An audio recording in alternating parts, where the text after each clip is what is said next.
Metal Gear Online. Will it suck? Now, right off the bat, I want to say I personally do not think it will suck. In fact, I'm pretty hyped about it. But I will say I have my doubts. But let's get to that. All right, but before that, we're gonna start off by me showing you guys the first part of the world premiere trailer for MGO, Metal Gear Online. Now, if you haven't watched the trailer in its full, I guess, English, it's a tough language. Okay. Anyway, if you haven't watched the trailer, go ahead and watch it. I will leave a link to the video of a trailer down in the description below. You can go ahead and pause the video right now, go watch it if you haven't watched it. If you're too lazy to do that and you haven't watched the trailer, once again I will be showing you the first part, so we will have a common grounds. So let's get started.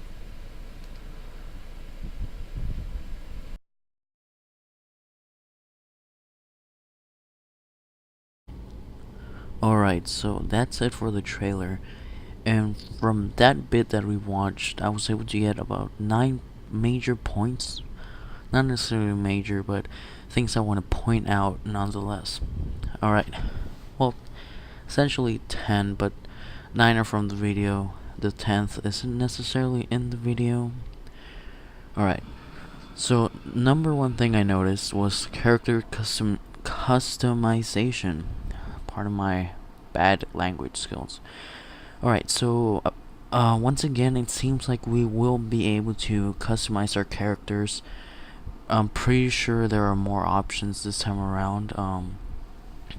Back in MGO2, there was some good customization, but I didn't really feel too much. I mean, most of it kind of felt the same. Here, on the other hand, it looks pretty varied. We can see some pretty sneaky looking people and some like very tank looking people, so it's gonna be pretty fun to customize our characters.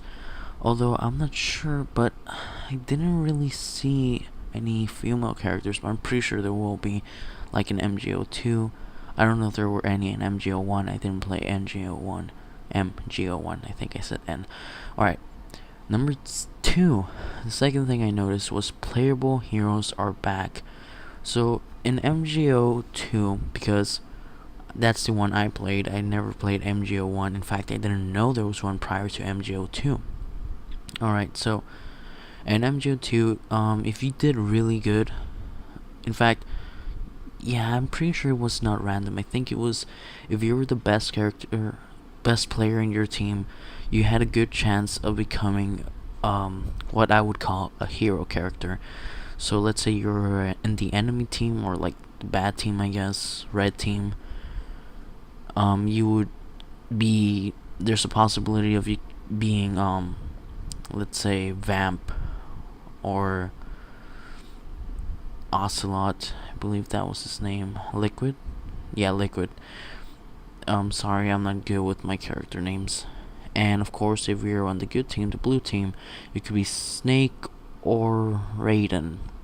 Now, I don't remember if that was in every game mode or what type of things had to be accomplished, but I'm pretty sure that is what is going on here, because we can see Snake leading the team, and I'm pretty sure it's not going to be a type of thing where you can buy the skin. I'm pretty sure it's that same concept coming back.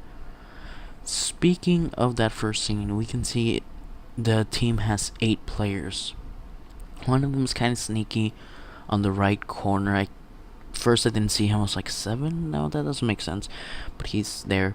So it is 8 versus 8 again, so that means there's a total of 16 players in one game, one lobby, just like in MGO2. So that has not changed. It will still be relatively similar in terms of how many players there will be, which makes me think that the game will be a lot more like MGO2, which really comforts me, because when so Hideo Kojima, when they asked him about online, at first he didn't really want to say anything about it.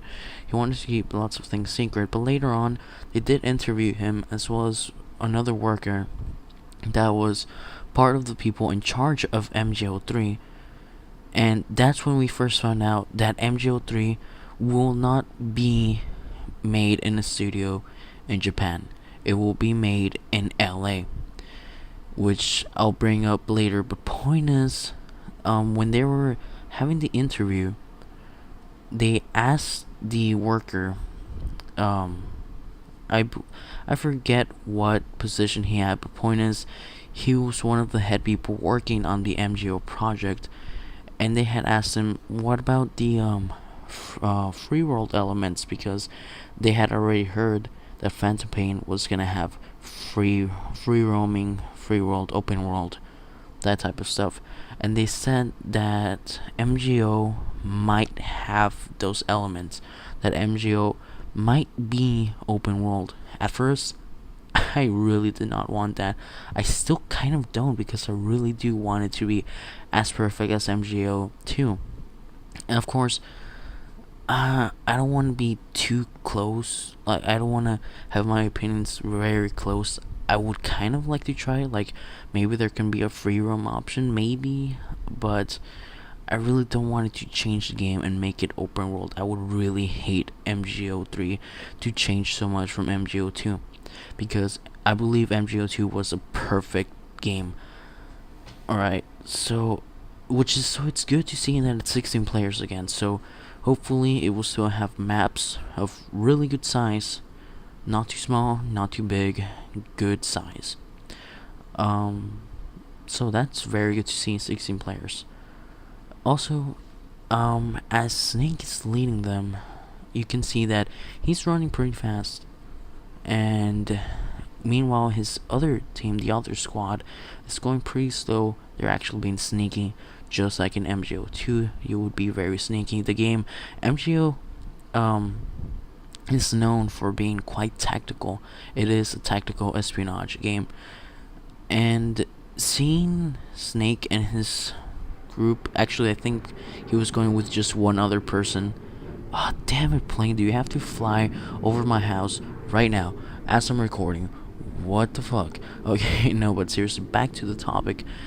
It's good to see that the game is now faster, yet it still remains to its roots of being a tactical espionage. It's really cool to see that. Hopefully, it doesn't get too fast and it still stays to its roots. I think it will happen, so that's pretty cool. Also, there are new weapons, of course. We can see right off the I don't want to say that word again. Right off the bat, I already used that phrase, but whatever, I'm using it again. Right off the bat, we can see Snake uses a new grenade, which gives away the position of the enemies. And at first I wasn't too sure what he did, but looking back at it, it actually does mark the enemies. And right after they mark them, we can see that there are new traps. Actually, not necessarily. See, one of the enemy soldier places a husky pup, kind of like one of those plushy toys you can buy in Walmart, or like in the like little machines, the arcades. You know, it's really cute, really cute. Something you would expect from Japan, of course. But later on in the video, you can't see it in that first part I showed you, but later on, it does get set off. And it does exactly what the Playboy magazines would do. The exact animation, the character has like pretty much hearts coming out of his head, coming off his head, something like that, and he like crouches down to see it, but yeah, that's pretty much the same thing as the Playboy magazines in MGO2. So that's interesting, and it brings me to the topic of, remember how I said that in the interview they said, and of course you can see it in the beginning of the trailer, that it's made in LA. Now the point of that was because Hideo Kojima wanted MGO3 to be more successful in the western side of the globe. What do I mean by that? MGO2 was super good. It was, to me, the most perfect game, perfect online multiplayer ever. I really loved it. But he was right about something.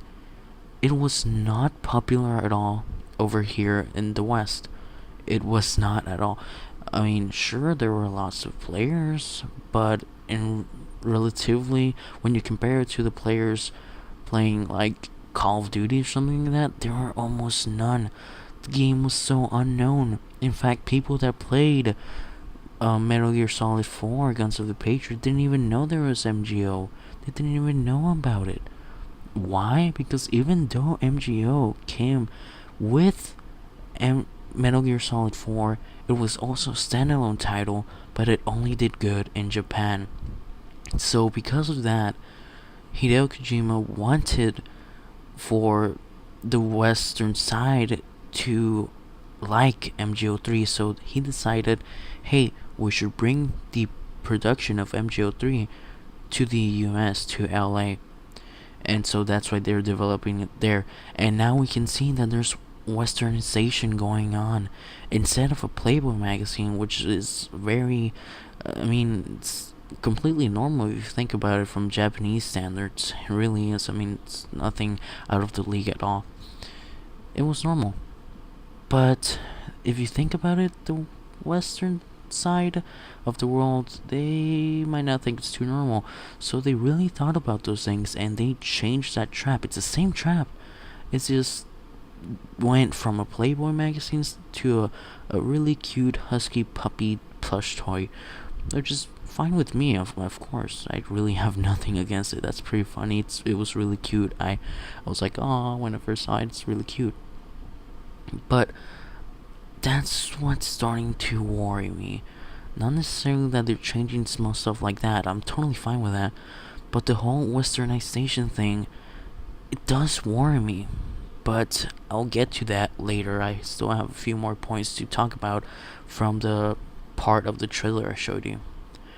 Now, as you can see from Ground Zeroes and gameplay of all of Metal Gear Solid 5, Ground Zeroes, and Phantom Pain, what they have released from that, you mark enemies through your binoculars. And in the trailer, we can see that the same concept goes. You can also mark enemies with the binoculars, which comes in handy, of course. It's pretty cool. Nice thing they kept that in. Also, we can see that the guy, which is with Snake, has some type of invisibility cloak. So I'm thinking there's gonna be stuff. I'm not really. I do not remember any type of invisibility cloaks in MGO2 besides Snake being able to use his camouflage with his camo. Yeah, he has camouflage with his suit. Other than that, there weren't really anything for normal players, so that's pretty cool to see. Let's see what else they have like that. And of course, speaking of the traps, there are of course new traps, and here the trap we can see is the balloon trap, which we can see in the single player of Phantom Pain. Of course, the game has come out, but gameplay has been released, and you can see that there are these things that are like balloons, and you pretty much use them to gather equipment and soldiers and stuff like that to your base, which is going to be a new thing added in, a new element, which is your base, boss's base, pretty much your base. And so those same balloons are here, just that in trap form, so they trap the player. I'm pretty sure it marks them. And of course, Snake saves his comrade, and that's pretty much where the trailer, the part of the trailer I showed you, ends. Of course, it still goes on. It's about four minutes long, I believe, and there's some pretty epic things to talk about there. But I really want you guys to see it for yourself. So let's get to the thing of westernization and why I'm kind of worried about it, and it's the only reason why I'm worried about MGO3. Other than that, I'm really hyped about it, and I think it's gonna do really good. Now, why am I worried that it's not being made in Japan and that it's being westernized? It's pretty simple. We have different standards. Now, of course, I really liked what Japan did with MGO2 and with Metal Gear Solid as a whole. It's really good. Epic storytelling, really nice plots. It's just an amazing game, and the multiplayer is the best I have ever played. Wait. Alright, sorry, I was interrupted for a bit. But what I was saying is that westernization, as long as what they do is just change a few things, such as the traps, and maybe. Okay, really, it's just the traps, okay? If you do anything else, I'm starting to get worried that they might do something else. By something else, I mean, please, for the love of God, do not make this game like Call of Duty or something like that. Don't get me wrong, I kind of like Call of Duty. I mean, I play it, and in fact, I was gonna make a series using Call of Duty gameplay. I might still use Call of Duty gameplay. Maybe I will make the series later on. Point is, actually, in fact, I do have one video that has Call of Duty gameplay. Anyway, so I do play it. Oh, okay, sorry, I'm getting off track. Just don't change the game. It was perfect the way it was. Please don't change too much. Of course, I'm open to change. Don't get me wrong, I am open to change. Like, so far, the changes they have made, sure, it makes me sad. I still can't play MGO2 because I really loved it the way it was. But I'm ready to accept those changes. It looks really freaking cool. Just don't change the game too much. Because I'm gonna bring up a point here. Besides Ground Zeroes being extremely short, even for $20, which I got it for 20, some people got it for 30. The normal price was 30. I got it for 20. Actually, yeah. So, even for $20, the game is ridiculously short. Like, I'm starting to start here from how pissed I am at that. I'm really ashamed of you, Konami, Hideo Kojima. I'm ashamed of you because it was just too short. And besides that, one thing that started to worry me about this new Metal Gear Solid is that it's starting to change a bit too much. Now, I know Metal Gear Solid as a series has gone through quite a few changes. It started from a pretty 2D point of view, going from up, facing down, and it worked. It did work. It was extremely fun game to play like that. Then it got to like a 3D third person type of shooter. It was really fun like that. And it's always changing, and it's really good. In fact, one of the latest ones, Peace Walker, is pretty close to Metal Gear Solid 5. But they might be going too far. And here's why. Besides Snake being relatively old, not here, not in Metal Gear Solid 5 really.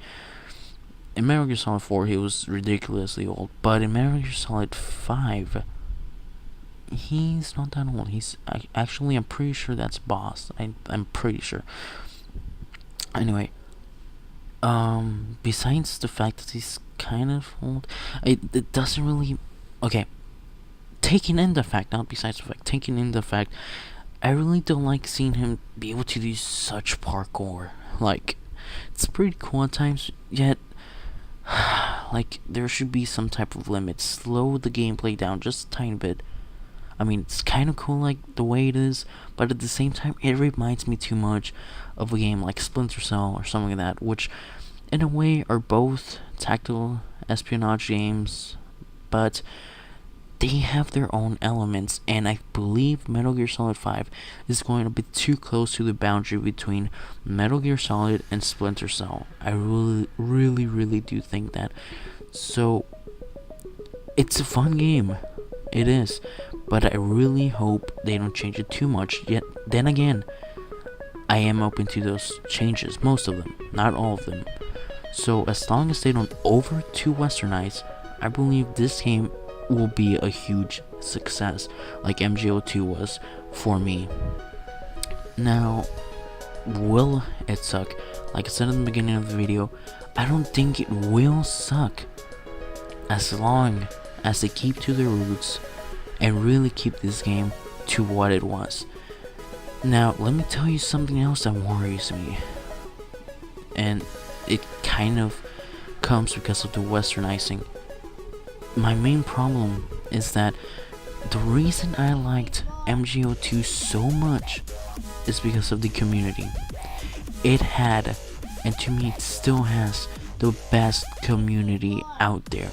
People were mature. Now I know I'm not like an adult. I am not. But I was one of the few younger people that played MGO2. You hardly went across a kid unlike in Call of Duty. And the people using mics, you never went across a kid. You never went. You would never hear stupid stuff like people effing your mom or something like that, because people were really cool. It had an amazing community. People would be really creative also and make their own games. So I really hope they do not make matchmaking. I really hope it's still a choose your lobby type of thing, because that was amazing, and people would make their own games and it was really fun.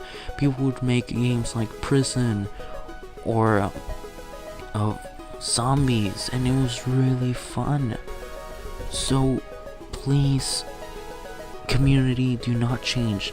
Please come back, because if it gets overrun with people, and I don't think it will get overrun because most fan bases stay with their games, but I just really hope the community does not change. I really loved it a lot. So that's the other worry I have, but I'm pretty sure it won't change, yet there's still that fear.